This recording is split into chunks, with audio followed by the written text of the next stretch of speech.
Notre secours est dans le nom du Seigneur qui a fait le ciel et la terre.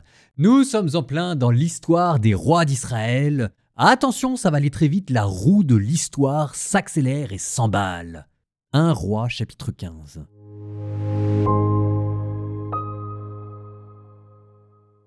La 18e année du règne de Jéroboam, fils de Nébat, Abiam devint roi sur Juda. Il régna 3 ans à Jérusalem. Sa mère s'appelait Maaka, elle était la fille d'Absalom. Il imita tous les péchés que son père avait commis avant lui, et son cœur ne fut pas tout entier avec le Seigneur son Dieu, comme l'avait été le cœur de David son aïeul. Pourtant, à cause de David, le Seigneur son Dieu lui donna une lampe à Jérusalem, en maintenant son fils après lui et en gardant Jérusalem debout. Car David avait fait ce qui est droit aux yeux du Seigneur, et aucun jour de sa vie il ne s'était détourné de tout ce qui lui commandait, hormis dans l'affaire d'Urias le Hittite. Il y eut toujours la guerre entre Roboam et Jéroboam. Le reste des actions d'Abiam, tout ce qu'il a fait, cela n'est-il pas écrit dans le livre des annales des rois de Juda ? Il y eut la guerre entre Abiam et Jéroboam. Abiam reposa avec ses pères et on l'ensevelit dans la cité de David. Son fils Asa régna à sa place. La 20e année du règne de Jéroboam, roi d'Israël, Asa devint roi sur Juda. Il régna 41 ans à Jérusalem. Sa grand-mère s'appelait Maaka, fille d'Absalom. Asa fit ce qui est droit aux yeux du Seigneur, comme David son ancêtre. Il expulsa du pays les prostituées sacrées et supprima toutes les idoles immondes que ses pères avaient fabriquées.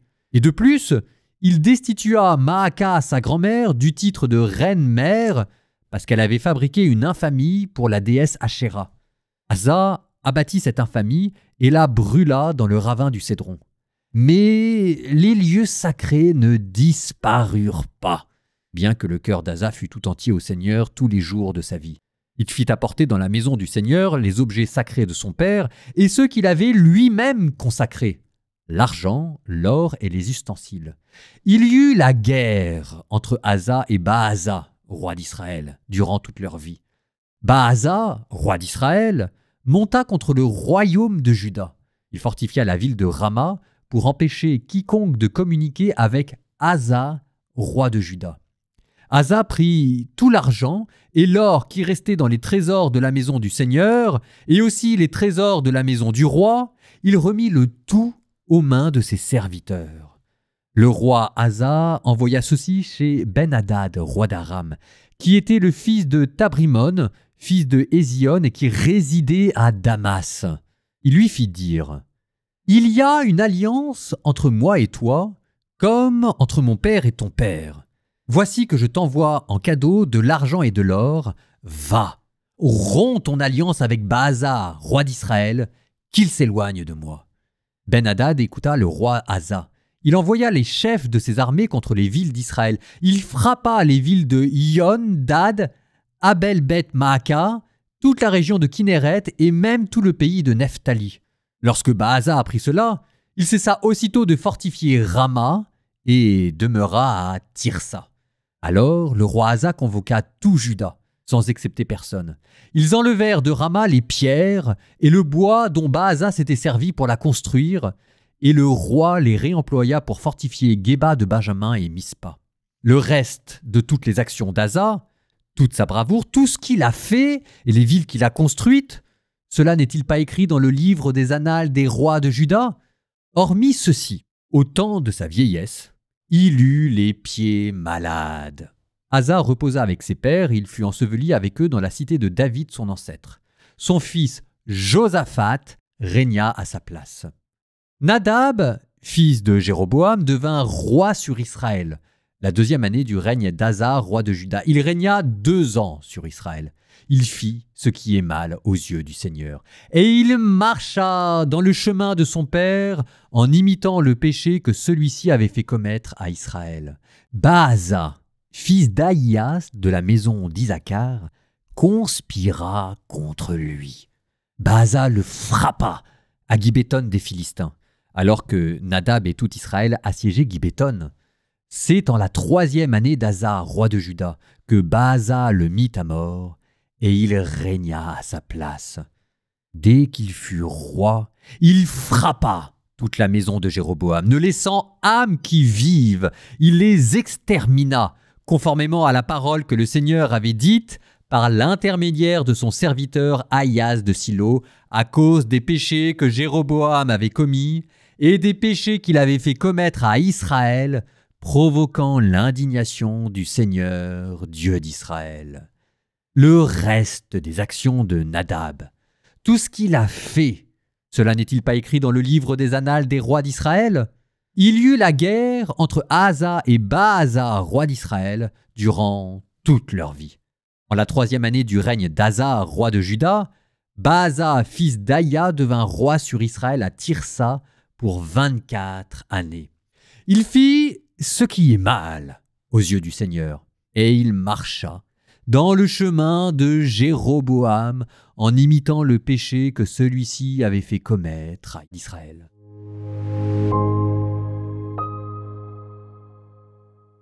Ce chapitre est un cauchemar. Enfin, c'est impossible à suivre et je suis prêt à parier que vous-même, au sortant de ce chapitre, vous êtes un peu perdu sans trop savoir exactement ce que vous venez d'entendre. Enfin, comment est-ce qu'on arrive à la fin à faire la distinction entre Jéroboam et Roboam, entre Abia, Asa, Baasa, les noms qui se ressemblent comme deux gouttes d'eau, les reines qui maintenant sont dédoublées, un au nord, un au sud, et qui commencent jamais en même temps pour terminer jamais en même temps avec des allers-retours dans la chronologie.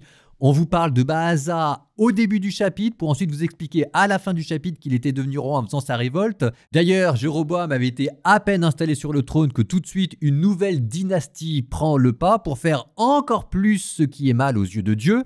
C'est la même chose et c'est différent, ce qui fait qu'on s'y retrouve encore moins. Vous avez des guerres qui commencent à éclater et elles n'ont pas fini. On vous dira d'ailleurs jamais qu'aucune guerre ne se termine, c'est une guerre qui succède à une autre guerre. Tantôt les Israélites contre Juda, tantôt les Israélites contre Aram. D'ailleurs, là, vous avez vu, pour la première fois, vous avez Israël qui essaye d'envahir le royaume du sud de Juda et Juda qui, pour la première fois, est obligé de faire une alliance avec les Araméens au nord contre les Israélites. En fait, c'est simple, la roue du temps est en train de s'accélérer. Sur Salomon, on a eu un âge d'or et c'est comme si le récit, pendant de longs chapitres, s'était comme figé dans l'éternité. Sub species eternitatis. Puis avec Jéroboam, on reprend le cours du temps, et là, la roue de l'histoire devient folle, comme si elle s'était emballée, comme si elle était en train de dérailler et qu'il n'y avait plus personne pour la remettre sur les rails, comme un train fou. D'où ce sentiment de revenir comme à la confusion initiale, au tohu-bohu primordial. Ce qui fait qu'il y a des petits détails qu'on ne voit pas, alors que même là, le mal se glisse. Je vous cite chapitre 15, verset 1, c'était le tout début de la lecture. Abiam devint roi sur Juda. Il régna 3 ans à Jérusalem.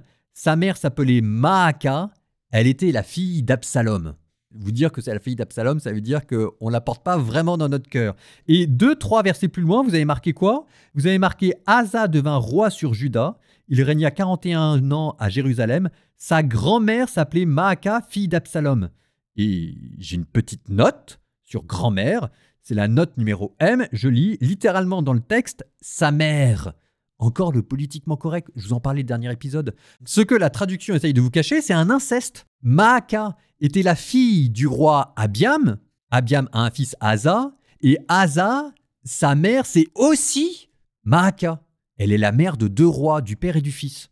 Et juste après, le récit continue en vous disant « Asa fit ce qui est droit aux yeux du Seigneur ». Ça mérite d'être dit parce que c'est la première fois qu'on entend un roi faire quelque chose d'à peu près bien aux yeux du Seigneur. Et qu'est-ce qu'il a fait de bien?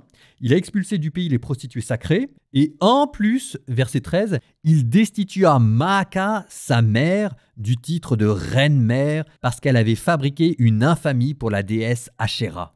Je le mentionne parce que il est toujours question des hommes qui font n'importe quoi, et c'est à juste titre, mais de la même manière que derrière chaque grand homme, il y a une grande femme, derrière chaque petit homme, il y a une petite femme. Maaka, c'est la première de ces reines mauvaises, de ces femmes profondément dévoyées que nous voyons. Il y en aura d'autres. Jézabel, Athalie. En attendant, nous terminons par un psaume avant de retourner dans nos prophètes. Ça fait du bien un peu de paroles droites, les prophètes au milieu de ce monde profondément dévoyé. Psaume 102. Bénis le Seigneur, ô mon âme. Bénis son nom très saint, tout mon être. Bénis le Seigneur, ô mon âme, n'oublie aucun de ses bienfaits. Car il pardonne toutes tes offenses et te guérit de toute maladie. Il réclame ta vie à la tombe et te couronne d'amour et de tendresse. Il comble de bien tes vieux jours, tu renouvelles comme l'aigle ta jeunesse. Le Seigneur fait œuvre de justice. Il défend le droit des opprimés. Il révèle ses desseins à Moïse, aux enfants d'Israël ses hauts faits. Le Seigneur est tendresse et pitié, lent à la colère et plein d'amour. Il n'est pas pour toujours en procès, ne maintient pas sans fin ses reproches. Il n'agit pas envers nous selon nos fautes et ne nous rend pas selon nos offenses. Comme le ciel domine la terre, fort est son amour pour qui le craint.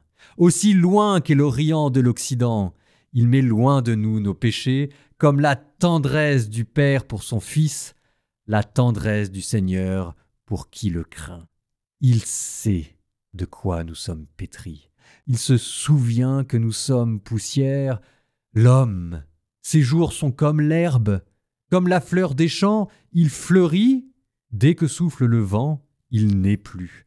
Même la place où il était l'ignore. Mais l'amour du Seigneur sur ceux qui le craignent est de toujours à toujours, et sa justice pour les enfants de leurs enfants, pour ceux qui gardent son alliance et se souviennent d'accomplir ses volontés.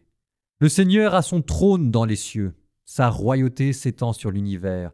Messager du Seigneur, bénissez-le, invincible porteur de ses ordres, attentif au son de sa parole. Bénissez-le, armée du Seigneur, serviteur qui exécutez ses désirs. Toutes les œuvres du Seigneur, bénissez-le sur toute l'étendue de son empire. Bénis le Seigneur, ô mon âme.